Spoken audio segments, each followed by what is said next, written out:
Kepala Sekolah SMP Negeri 2 Karangreja, Pak Prapto Triyono, dalam rangka tugas demonstrasi kontekstual. Selamat pagi Pak Prapto. Selamat pagi Bu Mbak. Sehat Pak Prapto? Alhamdulillah sehat walafiat. Bu Mbak sehat Bu? Alhamdulillah. Begini Pak, terkait dengan kepemimpinan Pak Prapto di SMP Negeri 2 Karangreja, saya ingin mengetahui beberapa masalah mungkin yang Pak Prapto alami di SMP Negeri 2 Karangreja. Ada beberapa pertanyaan Pak, nanti akan saya ajukan. Untuk yang pertama, selama ini Bapak bagaimana dapat mengidentifikasi kasus-kasus yang merupakan dilema etika ataupun dengan rujukan moral di sekolah Bapak? Ya. Jadi cara saya untuk mengidentifikasi kasus yang dihadapi adalah dilema etika atau rujukan moral, yaitu dengan melihat dampak baik buruknya yang akan ditimbulkan di suatu hari nanti, serta siapa saja yang akan merasakan dampaknya tersebut. Berarti untuk kasus dilema etika atau bujuk moralnya itu Bapak dengan melihat dampak-dampak nih Pak, dampak-dampak yang nanti akan dialami di kemudian hari nanti, kemudian untuk yang Itu kedua, kan dampaknya kan, kalau etika, kalau itu bisa dampaknya bisa positif dan juga bisa negatif. ada dampak positif dan negatif. Ya, betul. Ya, silakan Bu. Untuk pertanyaan yang kedua, selama ini bagaimana Bapak menjalankan pengambilan keputusan di sekolah Bapak, terutama untuk kasus-kasus di mana ada dua kepentingan yang sama-sama benar atau sama-sama mengandung nilai kebijakan di sekolah Bapak? Ya, biasanya itu saya akan melihat sejauh mana kepentingan tersebut selaras dengan peraturan atau norma yang ada di sekolah, dan seberapa luas dampak atau pengaruh kebijakan tersebut bagi siswa dan guru. Nah, lalu bagaimana pengaruh kebijakan tersebut untuk jangka waktu pendek dan jangka waktu panjangnya, sehingga jika saya mengambil keputusan tidak secara tergesa-gesa, tapi dipikirkan dengan matang, dengan waktu yang benar. Itu Pak Tua kan.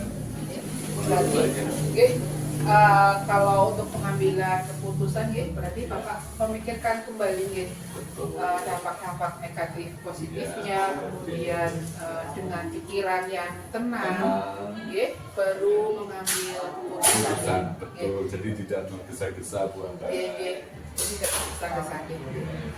Terima kasih. Kemudian untuk pertanyaan selanjutnya yang ketiga, langkah-langkah atau prosedur seperti apa yang Bapak lakukan selama ini di sekolah SMP Negeri 2 Karangreja? Ya, langkah yang pertama yang biasa saya lakukan adalah mengumpulkan data atau informasi yang saya butuhkan. Nah, data tersebut saya ambil dari berbagai sumber agar objektif. Jadi tidak hanya satu sumber saja Bu, tapi dari berbagai sumber agar itu nanti objektif. Langkah yang kedua yaitu tindakan apa saja yang sudah dilakukan untuk mengatasi permasalahan yang sedang terjadi.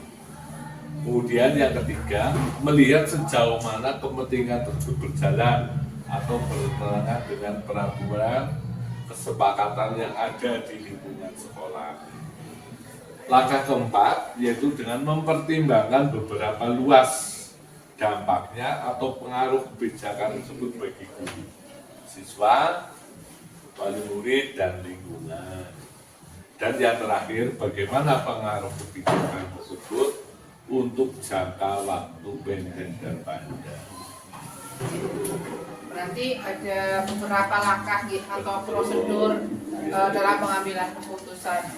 Jadi catatan saya tadi, untuk langkah yang pertama itu mengumpulkan informasi. Betul. Ya, mengumpulkan informasi yang dibutuhkan. Kemudian yang kedua, tindakan yang sudah dilakukan adalah mengatasi permasalahan.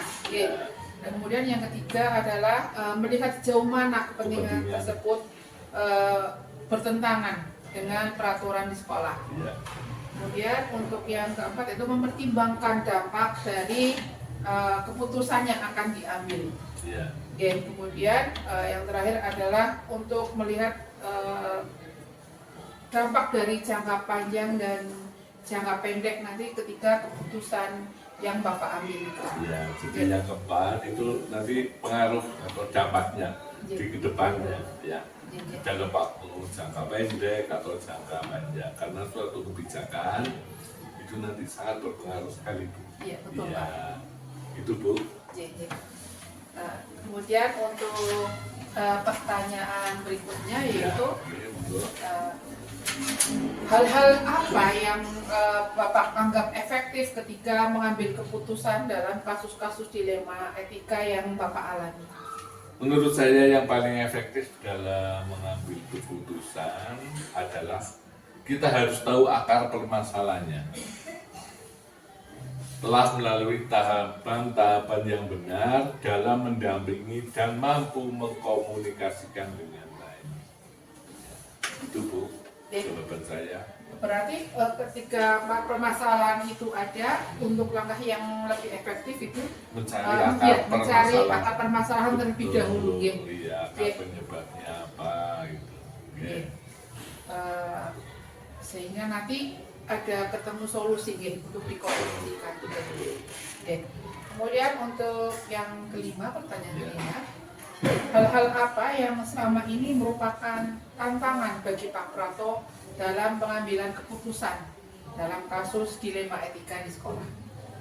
Tantangan dalam mengambil keputusan yaitu ketika menghadapi situasi yang sama-sama memiliki dampak baik yang berimbang, baik untuk jangka waktu panjang, jangka waktu pendek maupun jangka waktu panjang. Jadi dampaknya itu sama-sama baiknya, Bu, kayak gitu. Jadi kita harus arif dalam mengambil keputusan karena dampaknya itu hampir sama gitu. Jadi itu merupakan tantangan nih, Pak. Betul. Ketika ada kasus sama-sama mempunyai nilai kebenaran. Untuk pertanyaan berikutnya, apakah yang Bapak miliki atau jadwal tertentu ketika dalam sebuah penyelesaian kasus dilematika? Apakah Bapak langsung menyelesaikan di tempat atau memiliki sebuah jadwal untuk menyelesaikannya, dan atau prosedur apa yang Bapak lakukan? Mohon dijelaskan. Ya, yang dalam menghadapi masalah itu ya, jadi kita yang pertama melihat situasinya terlebih dahulu. Ketika situasinya membutuhkan keputusan yang cepat dan bisa berpikir dengan baik, maka saya akan segera memutuskannya. Namun jika situasi tidak mendukung atau tidak memungkinkan, maka keputusannya akan saya tunda dengan mempertimbangkan berapa lama saya harus bisa melalui tahapan penyelesaian dengan baik. Tapi tidak ada jadwal khusus nih, Pak? Tidak ada. Itu ada masalah, langsung bisa cari akar permasalahannya, selesaikan. Kalau itu masalahnya kecil langsung saya selesaikan. Tapi seandainya masalah itu akan berdampak besar, saya perlu pikir dulu gitu. Jadi tidak tergesa-gesa. Intinya harus dipikirkan terlebih dahulu. Betul, dipertimbangkan dengan matang. Karena punya dampak. Kemudian untuk pertanyaan ketujuh, Ya. adakah seseorang atau faktor-faktor apa yang selama ini mempermudah atau membantu Bapak dalam pengambilan keputusan dalam kasus dilema etika, Pak, di sekolah ini? Ya, ketika menghadapi suatu dilema etika, itu ada dukungan dari wakil kepala sekolah, dari guru, dari komite, dan juga ada pedoman yang jelas bagi saya yang merupakan faktor dalam pengambil keputusan. Ya, jadi ada referensinya ya. ya, kepala sekolah, guru BK terutama, dan guru yang lain, ya. Kemudian komite, ya, itu sebagai referensinya. Jadi ada panutan atau Betul. peraturan, kemudian ada kolaborasi dengan warga sekolah, Warga sekolah. ya, terutama dengan guru, komite, dan wakil kepala sekolah. Itu nih Pak. Ya, jadi Melibatkan semuanya. Ya. Untuk pertanyaan terakhir Pak, dari semua hal yang telah Bapak sampaikan tadi, pembelajaran apa yang Bapak petik dari pengalaman Bapak dalam mengambil keputusan dilema etika? Ya. Menurut saya pembelajaran yang bisa saya ambil adalah tidak semua yang kita anggap benar itu benar. Karena pengambilan sebuah keputusan itu harus dilihat dari berbagai sisi. Kalau kita beranggapan bahwa dalam pengambilan keputusan itu selalu benar, sebetulnya itu tidak benar. Karena keputusan itu juga ada titik itu menurut saya. Jadi harus biar objektif, harus melihat beberapa sisi dalam mengambil keputusan. Terima kasih Bapak sudah menginspirasi saya, sudah bersedia meluangkan waktu untuk saya wawancarai. Terima kasih juga Bu Amba. Semoga jawaban saya sedikit memuaskan. Banyak memuaskan Pak. Kalau ada kekurangannya saya juga. Terima kasih Pak. Sama-sama Bu Amba. Selamat siang. Selamat siang.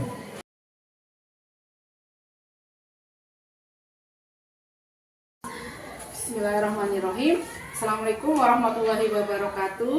Waalaikumsalam warahmatullahi wabarakatuh. Saya Ambarwati Setiautami, CKP Angkatan 11 Kabupaten Purbalingga, akan melakukan wawancara dengan Pak Arifuddin dari SD Negeri 5 Serang Kabupaten Purbalingga. Assalamualaikum Pak Arif. Waalaikumsalam Bu Amba. Apa kabarnya Pak Arif? Alhamdulillah sehat. Alhamdulillah. Terima kasih Pak Arif sudah berkenan menerima saya. Saya ada tugas dari guru penggerak untuk melakukan wawancara dalam demonstrasi kontekstual nilai-nilai kebijakan dalam kepemimpinan yang Pak Arif pimpin di SD Negeri 5 Serang. Jadi nanti ada beberapa pertanyaan yang nanti saya ajukan dengan Pak Arif terkait dengan kepemimpinan Pak Arif di SD Negeri 5 Serang. Nanti ada 8 pertanyaan. Nanti saya ajukan dengan Pak Arif. Ya, langsung saja nih Pak. Silakan. Ya. Untuk pertanyaan pertama, selama ini bagaimana Pak Arif mengidentifikasi kasus-kasus dilema etika atau bujukan moral di sekolah yang Bapak pimpin? Sebagai seorang pemimpin dalam satu instansi pendidikan, tentu saja saya sering menjumpai beberapa permasalahan-permasalahan, entah itu permasalahan yang dilema etika maupun bujukan moral. Tentu saja yang harus saya lakukan yang pertama adalah memahami masalah tersebut.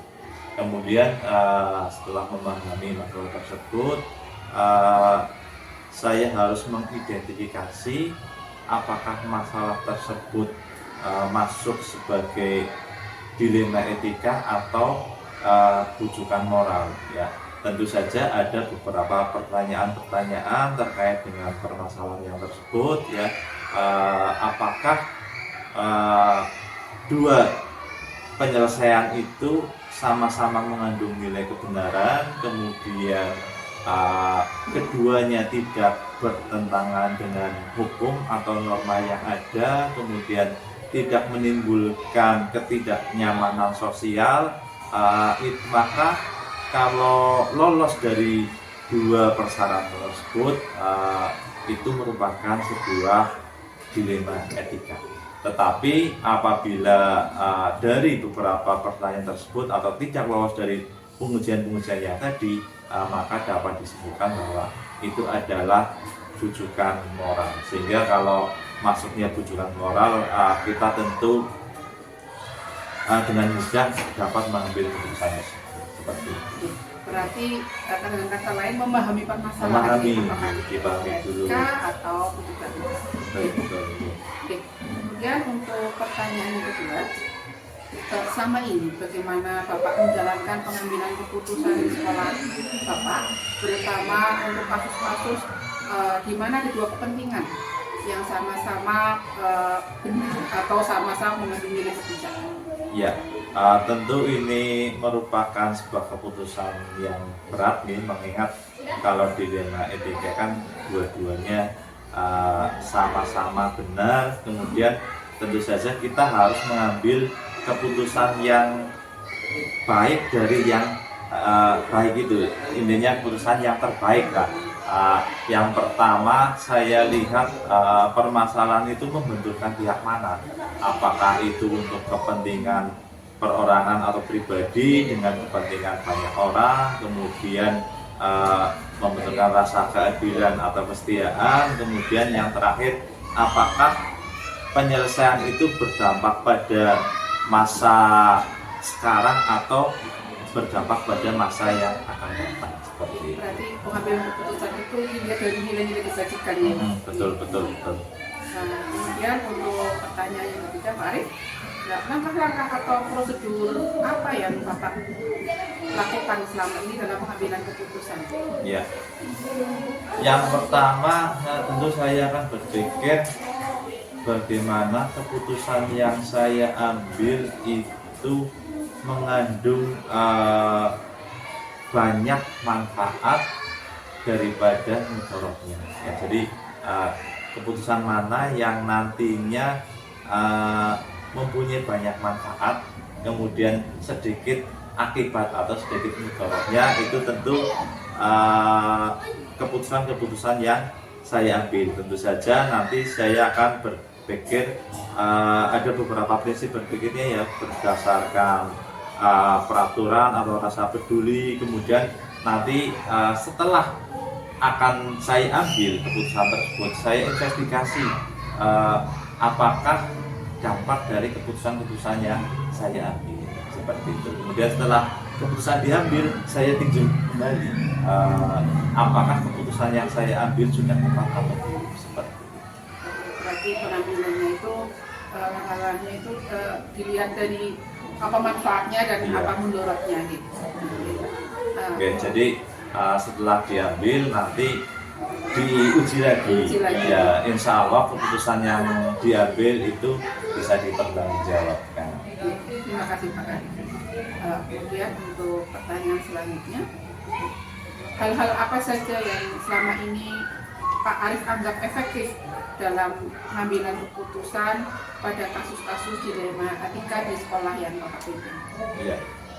Hal yang paling efektif menurut saya adalah yang pertama dengan menyederhanakan permasalahan, ya, jadi menarik benang merah dari permasalahan tersebut, dan yang tidak kalah pentingnya adalah dengan membangun kebijaksanaan.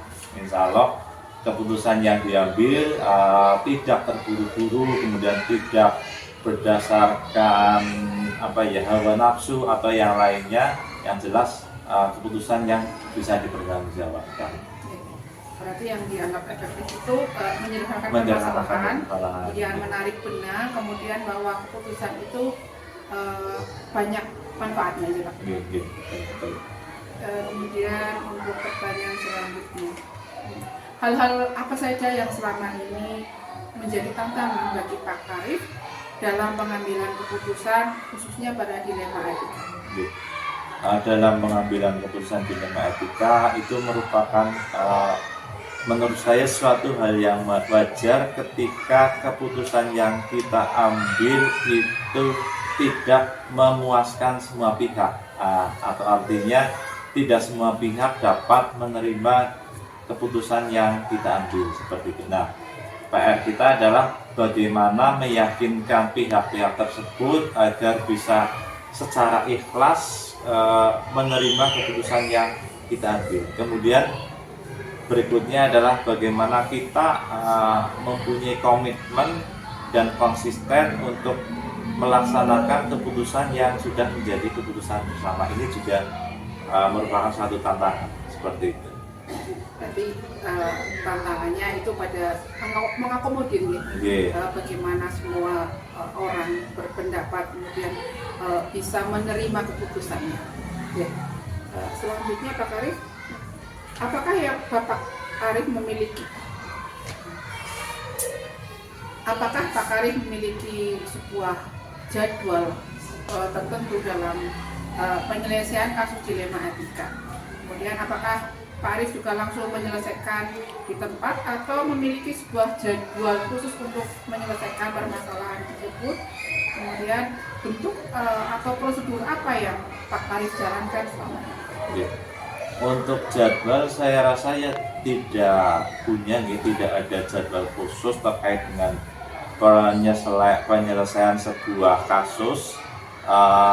Yang menjadi prioritas adalah urgensi kasus tersebut. Bagaimana sebuah kasus itu harus diselesaikan terlebih dahulu itu tergantung dengan urgensinya.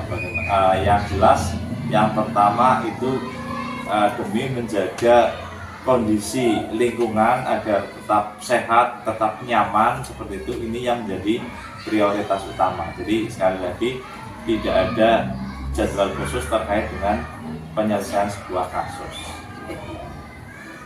Prioritas pada urgensi masalahnya. Selanjutnya Pak Arif, adakah seseorang atau faktor-faktor apa saja yang selama ini mempermudah atau membantu Pak Arif dalam pengambilan keputusan, khususnya dalam kasus-kasus dilema etika? Menurut saya yang pertama adalah perlunya menjalin komunikasi yang baik, dengan pihak-pihak terkait atau pihak-pihak yang terlibat dalam permasalahan tersebut. Itu menjadi faktor yang mendukung dalam pengambilan keputusan. Kemudian yang berikutnya adalah pengelolaan emosi. Bagaimana seorang pemimpin dapat mengelola emosinya sehingga keputusan yang diambil itu benar-benar keputusan yang dapat dipertanggungjawabkan, kemudian keputusan yang terbaik dan keputusan yang tidak banyak merugikan beberapa pihak. Berarti yang utama dari ini adalah komunikasi dengan semua pihak yang terkait, sehingga nanti dapat diperoleh keputusan yang bertanggung jawab, kemudian dapat dipertanggungjawabkan dan terbaik dalam solusinya. Terbaik dari beberapa pilihan yang baik. Nah, kemudian yang terakhir Pak Arif, dari semua hal yang telah Pak Arif sampaikan tadi, pembelajaran apa yang dapat Pak Arif petik dari pengalaman dalam pengambilan keputusan dilema etika di sekolah ini? Tentu saja ada beberapa hal yang dapat kita ambil dari pengalaman-pengalaman yang saya lalui. Yang pertama adalah ketika kita akan mengambil suatu keputusan itu jangan terburu-buru. Kita harus mengidentifikasi, kemudian memahami permasalahan dengan seksama, kemudian kita tidak bisa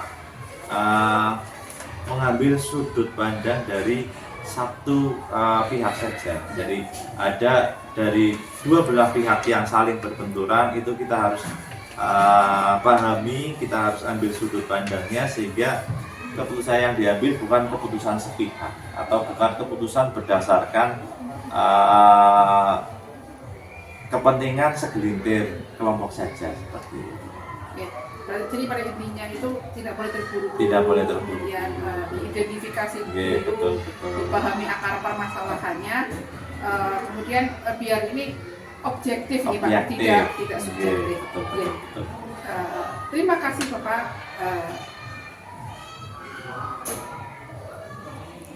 Terima kasih untuk sharingnya, sama-sama, untuk berbagi pengalamannya dengan kami. Mudah-mudahan dari pengalaman Pak Arif menjadi pemimpinan, menjadi inspirasi bagi saya dan bermanfaat bagi kita semua. Amin. Terima kasih Pak Karim. Sama-sama. Selamat siang. Selamat siang. Assalamualaikum warahmatullahi wabarakatuh. Waalaikumsalam warahmatullahi wabarakatuh.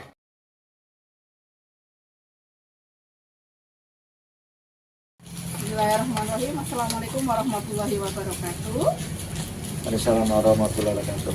Perkenalkan, saya Ambarwati Setia Utami, CKP Angkatan 11 dari SMA Negeri 2 Karangreja, Kabupaten Purbalingga. Hari ini saya akan mewawancarai Pak Kriswanto, SPD dari SMA Negeri 2 Bogosari. Selamat siang Pak Kris. Selamat siang Bu. Apa kabarnya Pak Kris? Alhamdulillah baik Bu. Alhamdulillah. Terima kasih pada kesempatan hari ini saya diberi kesempatan Pak Kriswanto sudah meluangkan waktu untuk saya wawancarai terkait dengan kepemimpinan Pak Kriswanto di SMP Negeri 2 Bogosari. Nanti ada beberapa pertanyaan yang terkait dengan tugas dari Pak Kriswanto selaku pemimpin di SMP Negeri 2 Bogosari. Jadi, saya ingin mewawancarai terkait dengan pengambilan keputusan dari Pak Kriswanto selaku kepala sekolah dalam pengambilan keputusan yang bernilai besar. Ada beberapa pertanyaan. Langsung aja nih Pak. Yang pertama terkait dengan identifikasi. Menurut Pak Kriswanto, bagaimana Pak Kriswanto dapat mengidentifikasi kasus-kasus yang merupakan dilema etika atau bujukan moral di SMP Negeri 2 Bogosari? Oke, terima kasih Bu. Ya, terima kasih pada Bu Amba yang datang ke SMP kami terkait dengan kepemimpinan di SMP 2 Bogosari. Bahwa tadi sampaikan bagaimana cara mengidentifikasi suatu masalah. Bahwa yang pertama kalau dari kisah pribadi bahwa memang untuk menyelesaikan satu keputusan yang tidak sama maka pertama mengidentifikasi masalah. Caranya bahwa saya mengumumkan beberapa masalah yang ada di sini. Kemudian kami menganalisis masalah-masalah itu dengan tim ya untuk bisa masalahnya jadi permasalahannya di mana. Jadi intinya waktu dari itu adalah meminta informasi dari bapak ibu guru, dari siswa atau dari orang tua seperti itu. Dan ini masalah ini berkaitan dengan masalah apa? Apakah siswa atau dengan guru atau dengan ibu guru. Baik, jadi mengidentifikasinya dengan membentuk tim, kemudian mengkomunikasikan dengan tim apa permasalahan yang terkait dengan kasus dilematika atau bujukan moral. Kemudian yang pertanyaan nomor 2, selama ini bagaimana Pak Kris dapat menjalankan pengambilan keputusan di sekolah Bapak, terutama untuk kasus-kasus di mana ada dua kepentingan yang dinilai itu bernilai sama-sama benar atau yang sama-sama keduanya itu mengandung kebijakan. Oke, terima kasih Bu. Langkah saya apabila ada suatu keputusan atau kebijakan yang dua-duanya itu memang urgent, yang pertama dari sampaikan mengidentifikasi masalah itu dulu. Yang kedua musyawarah di sini kami tadi dengan tim membahas terkait dua masalah itu seperti apa. Yang ketiga kita baru mengambil suatu data itu dari masa itu diambil datanya kedua-duanya seperti apa. Setelah itu baru kita komunikasikan dengan tim, dengan teman-teman, kemudian kita sosialisasikan ke warga sekolah dua masalah itu. Baru setelah itu langkah yang terakhir adalah mengambil suatu kebijakan dengan melihat tadi data-data sosialisasi, juga timbang-timbang kelebihan dan keuntungannya di mana, nah, baru ambil keputusan yang terbaik untuk masalah atau itu yang terbaik untuk sekolah seperti itu. Jadi ada langkah-langkah yang diambil untuk mengambil keputusan. Yes.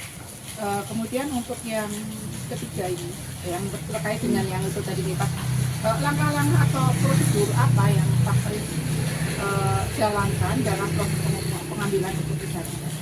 Ya langkah yang paling urgent bagi saya itu adalah musyawarah dengan tim seperti itu, karena jangan sampai dalam hal itu hanya satu orang kepala sekolah, sehingga nanti apapun hasilnya kalau itu tidak bermusyawarah maka itu berarti nanti keputusan bersama, bukan keputusan per orang. Walaupun saya selaku kepala sekolah, tapi harus keputusan tim.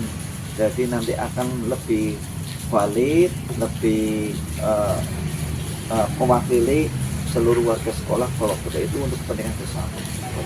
Jadi intinya komunikasi dengan kolaborasi. Kolaborasi. Kemudian untuk pertanyaan selanjutnya, hal-hal apa saja yang Pak Kris anggap efektif dalam pengambilan keputusan pada kasus dilema etika atau kehidupan? Yang paling efektif ya, kalau saya paling efektif tadi ya, kita harus terbuka dengan, selalu terbuka, harus berani terbuka dengan teman-teman. Terus yang kedua, berani untuk mengakui satu kesalahan kita. Yang ketiga yaitu musyawarah, jadi tidak ada namanya menang sendiri lah. Seperti itu. Kepala sekolah kalau memang dari tim yang lebih bagus yang mengusulkan, kita harus terima. Kemudian tadi langkah-langkahnya yang sekarang, hal-hal apa yang merupakan tantangan bagi Pak Kris selaku kepala sekolah dalam pengambilan keputusan yang dikaitkan dengan kasus-kasus dilema etika? Ya. Tantangannya dari saya dalam itu yang pertama itu tidak bisa mengakomodasi semua bapak ibu guru, karyawan itu. Yang kedua, tantangannya kadang-kadang waktu yang memang perlu pemikiran yang sangat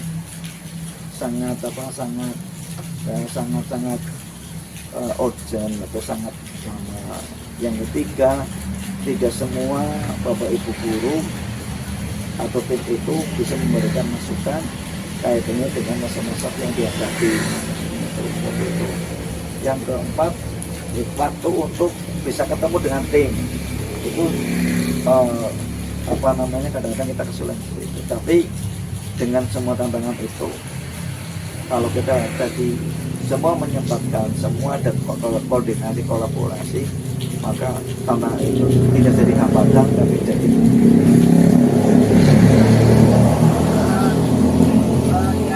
tadi agak malangan itu waktu kita tidak kita mengakomodir semua guru, kemudian tidak semua guru bisa mengambil solusi, bisa memberikan solusi. Kemudian untuk pertanyaan berikutnya, apakah yang Bapak miliki atau ada jadwal tertentu tidak ketika sebuah penyelesaian kasus dilematika itu ada? Apakah ketika itu langsung bisa diselesaikan atau ada jadwal tertentu untuk menyelesaikan? Terus kemudian bentuk atau prosedur apa yang Bapak jalankan? ya. Kalau kaitannya dengan waktu tidak ada, hanya melihat kepentingan itu harus. Kalau kepentingan itu harus secepatnya diselesaikan, maka saat itu juga harus diambil satu kebijakan secepatnya, karena itu sangat urgent. Tapi kalau kepentingan itu tidak terlalu urgent, maka perlu pemikiran yang diberikan lebih kita beberapa hari untuk bisa menyelesaikan itu. Jadi intinya kami tidak ada jadwal, tapi melihat keputusan itu urgent atau tidak, atau harus secepatnya itu diselesaikan. Itu kaitannya dengan waktu. Terus yang tadi yang pertama, yang kedua kaitannya dengan prosedur. Ya. Prosedurnya kalau itu satu keputusan, yang pertama harus dibuat agenda ya, dalam arti harus dituangkan dalam notulen.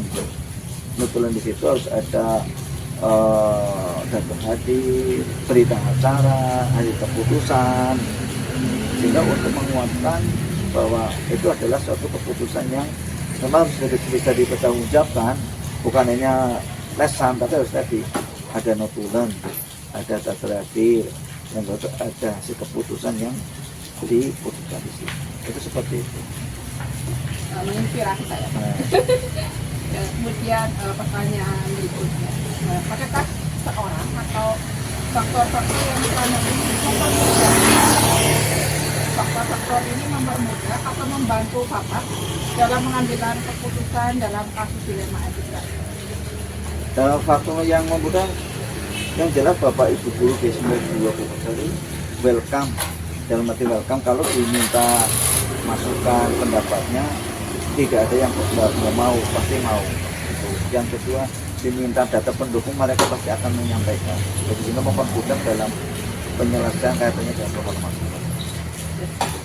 Itu sama tim ya. Oke, baik, seperti itu. Kemudian yang pertanyaan yang terakhir, dari semua hal yang telah Bapak sampaikan tadi, pembelajaran apa yang Bapak ambil dari pengalaman Bapak dalam pengambilan keputusan di Dewan?